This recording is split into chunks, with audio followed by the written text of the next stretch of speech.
Thank you, friend. Shabbat Shalom, greetings to you all. Now, I will be away for weddings and journeying for the next week or so. And I am looking forward to seeing my good friend Michael. And I'm so honored to be officiating at his son's wedding. If there were an Olympics for weddings, we would be going for the gold. And then I'm looking forward to seeing two great friends who I have not seen in far too long. In the meantime, my friends, let's all join together and send out healing to our friend Bob and anyone you know in need of healing. Just call out their names. They will feel it. To all those in need of renewal, in need of healing. Energy and spirit know no boundaries for everyone, everywhere.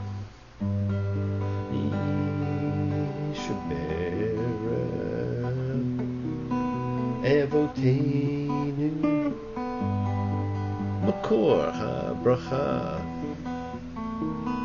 Limotenu. May the source of strength who blessed the ones before us help us find the courage, make our lives a blessing, the renewal of body, the renewal of spirit, and let us say Amen. Misha Berach, let us all have our spirits renewed. Well, friends, we are rapidly coming up on the end of another year of Torah readings. And I am so honored and humbled by the fact you've stuck with me, sharing your sacred time in your sacred space with me. I hope you continue to get something from the weekly time we have together. And I think it's great that you can go back in time anytime and watch or listen again. And this week marked the beginning of the Hebrew month of Elul, the month that has the least holidays in the year, but marks the beginning or the countdown to the high holy days of Rosh Hashanah and Yom Kippur, the so-called days of awe. They really are fantastic at an amazing time of the year, not accidentally. And as we get closer, we'll talk about their significance and what they stand for and what we add to Elul. And I will remind you, I will do a service for each holy day that you can watch in place of or in addition to whatever your regular observance may be. And I hope you join me then. And I hope Bruce and Helen are enjoying their journey. One of those once-in-a-lifetime trips we probably all dream about. Going through the deepest jungles of Africa, and so I hope you will forgive me, but I thought this was the perfect tune. Deep in the jungle where the mighty tiger lies, Bruce and Ellen were taken by surprise. So Captain Marvel zapped him right between the eyes.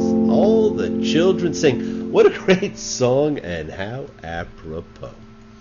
Well, friends, welcome to Shoftim, Judges. And there's some fabulous things said in this parsha. Deuteronomy 16:18. There shall be judgment with justice. Now, what a unique statement. What else could there be? What else should there be? It should be obvious. But regrettably, it needs to be said. Judgment and justice are not the same thing. Judges and lawyers can be part of an incredibly noble endeavor of humankind, the law. But when they fail to pursue justice in their performance of judgment, they pervert and degrade the law and demean humankind. Nothing less. The same goes for clerks, bailiffs, law enforcement officers, and everyone and anyone else involved in the execution of justice. They elevate or lower themselves and all of us by the degree of their commitment to justice. You shall not bend judgment. You shall not recognize a face. You shall not take a bribe. Because bribery will blind the eyes of the wise and undermine the words of the virtuous. Again, need this have been said? Is not this obvious also? Friends, from the 15th century, Lady Justice has been pictured wearing a blindfold, representing objectivity. That justice is without fear or favor, without wealth, power, or identity, blind and impartial. No bribe, no prejudgment. And it's interesting that we read this as we begin the countdown to the month of judgment. Something for us to keep in mind as we near it, as we begin to see how it applies to us. Friends, as you read this,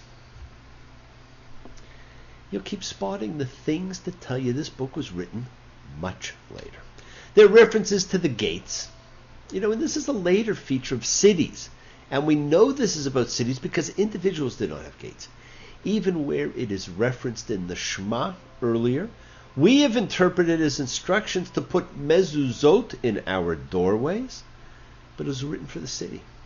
There's also more references to communal society and living.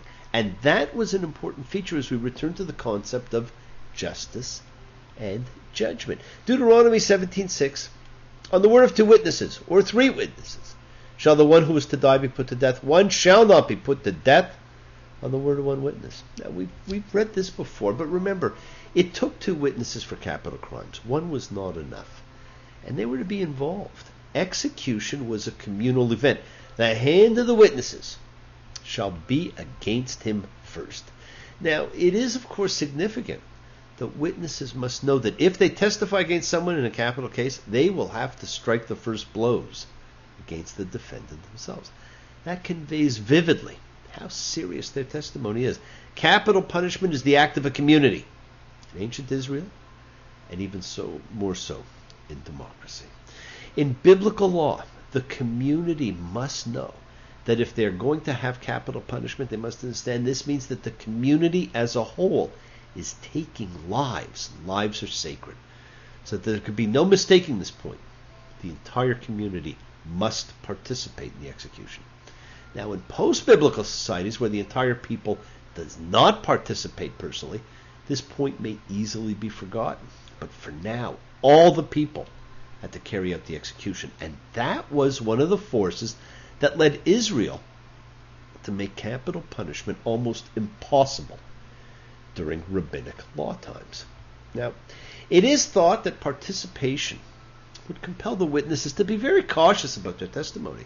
Although I am sure there are times that, may not have been true. But the need for 2 witnesses as a precaution was inculcated in the law and practice, which is why throughout this book, Moses continues to call on 2 witnesses for what he says. And each time he calls as his witnesses, heaven and earth. And as witnesses go, they are pretty good. Now, another clue this book may have been written much later is found in Deuteronomy 17:17. As a society designed to function without a monarchy is now predicting monarchy. And while there may be the desire for a king, there is a warning attached. And let him not get himself many wives, that his heart not swerve. And let him not get himself too much silver and gold. And it shall be, when he sits on his throne of kingship, that he shall write for himself a repetition of this teaching in a book before the Levitical priests. Of course, a repetition of this teaching is in Hebrew, Mishnah HaTorah Hazot, a phrase we will hear a lot, and one that refers to this book, the book of Deuteronomy. And that's why this book may have been one of these repetition of the teachings written by a king many centuries later. And the many horses, the many wives, the silver and gold are all associated with the extravagances of royal, indeed imperial pomp. And unfortunately, that also does not look like it too has been observed. Friends, had we listened, would we be facing the problems we have now? And of course, it is not just any king, but as we see in Deuteronomy 17:15, it will be a king whom God will choose. This means that a prophet must designate the king as chosen by God. And this suggests that Israel actually developed a constitutional monarchy with a written constitution from more than 1,000 years before the Common Era. Now, the connection between justice and good leadership is obvious. Both require no preconceptions and the good of everything to be balanced. And everything is everything. We are all connected. We all were told in school that we were something like 70% water. Although the average, I think, turns out to be 60%. And we accept it. But we don't think of us as being the same as water. Something like 98.8% of human DNA is the same as a chip. So we're not that different.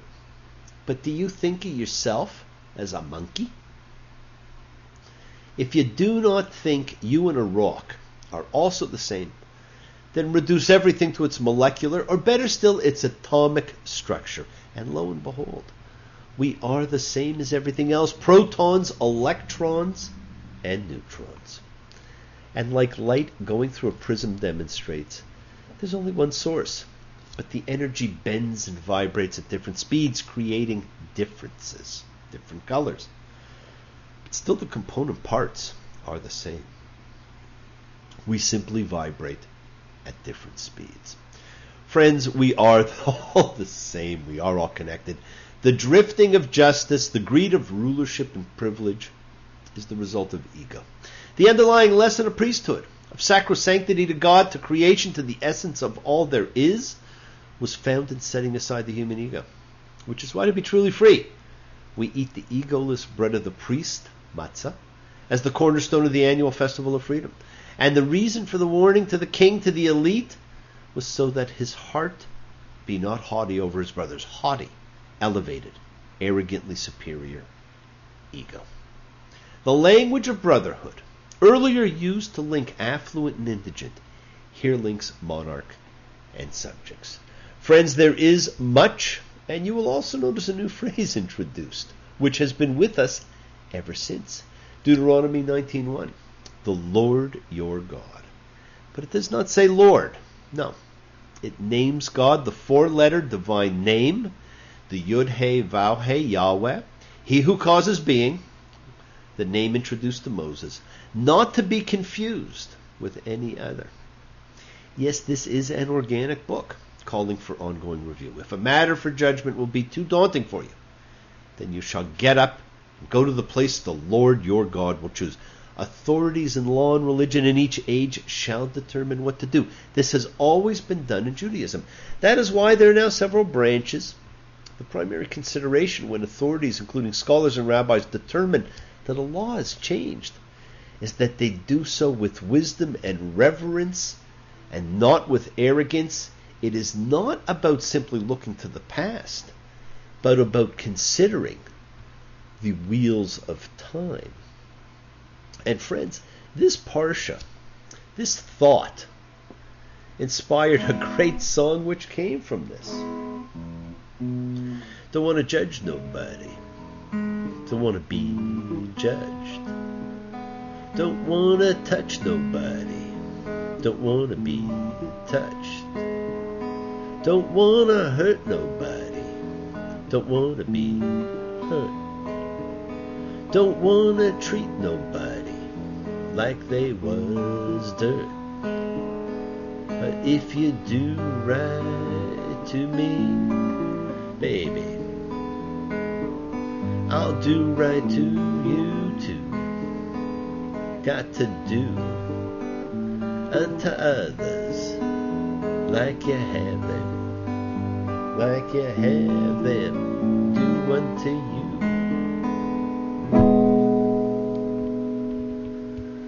The world is sacred, so it's everything in it. Express your gratitude, light a candle, make a wish. Celebrate your life and the lives of those you love. Share your feelings with them. Live free, be free, honor your freedom, be well, be happy, be blessed. Share and honor the light and all who live in the light and continue to shine. Continue to send everybody you know goodwill and love. Pray for peace and freedom for everyone, an end to terror and hatred. Remember, friends, we are a community. We learn together, we celebrate each other, we love each other. We share this right together, men and women equally. Let us send out love, not fear. Send out peace, harmony, good healing to all who need it. And please do. Learn to forgive, learn to love, open your hearts. Honor the relationships of your life. Tell those you love that you love them. Take advantage of the time you have. Enjoy the journey. Take the twists and turns and the patterns that weave through the fabric of our lives in our effort to grow, to learn to be to love. So please do love. Send healing, goodwill, and love to all who need it. Share your holiness. God bless you all. Have a fantastic week.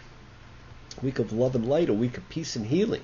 For you to honor the people of your life, honor the journey you were on, honor yourselves. And friends, keep your eyes open to what you may not be seeing. Keep your ears open and listen to the world around you in this book of words. And remember, this is an organic book. The lessons, the laws, the ethics, the ritual changes with the times. It is how it stays current, relevant, new, meaningful, and continues to provide us with insight and with answers. God knows there's an answer. God knows it's all in place. God knows it might be working right now, looking us square in the face. Ain't no rhyme or reason. I know it can't be wrong. It was supposed to last a season, but it's been so strong for so long. Yes, friends, it has been so strong for so long, and it will continue to be. You make it so. Do not stop your journey. Do not stop moving towards your promised land. It is in sight. Keep on dreaming, keep on being, keep sharing, keep shining, keep teaching. Keep spreading your holiness. Do not follow fear. Thank you all for joining me, for participating, for sharing your lives, your love, your time with me. I do appreciate it. I love you all. I look forward to seeing you all next time, next week. Be well. Until then, take care, my friends. Shabbat shalom.